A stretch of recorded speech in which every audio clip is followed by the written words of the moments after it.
so important that in life sciences, we teach and assess on all the cognitive levels. This will ensure that the learners get a full understanding of the subject and a good chance of performing well. The best way to look at cognitive levels is as we did in the previous video, and let's just recap quickly. In 3 stages or 3 levels, you've got the low order thinking, which is the knowledge and facts. You've got middle order thinking, which is then based on those knowledge and facts the learners understand and reason. And then you've got the highest order thinking, which is metacognition and judgment. Now, life sciences has decided to put it into 4 different levels. And they've spread their levels out into the lowest order, which is knowing science, building on that, understanding science, applying scientific knowledge, and then evaluating, analyzing, and synthesizing this scientific knowledge. So you'll notice there are 4 levels, moving from basic thinking up to high order thinking.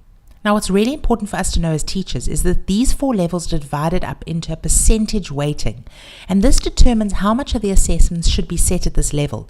But more importantly, it also gives us a very good guideline on how much teaching time should be spent developing these different cognitive levels.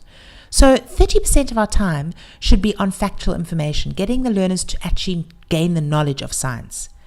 25% we should spend on developing the understanding of science, 20% on applying the scientific knowledge, and then 15% on your highest order, which is evaluating, analyzing, synthesizing of the scientific knowledge.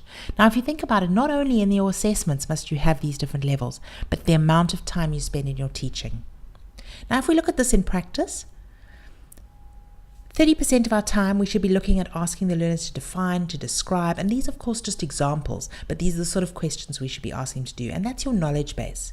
25% ask them to calculate, compare, or illustrate.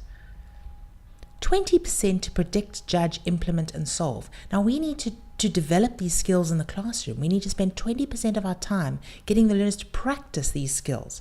And then of course 15%, getting the learners to provide opinions, explain trends, patterns, and results. So it's important that we put this into not only our teaching and assessment, but in everything we do in the classroom and develop these skills so the learners have a better chance of achieving in life sciences.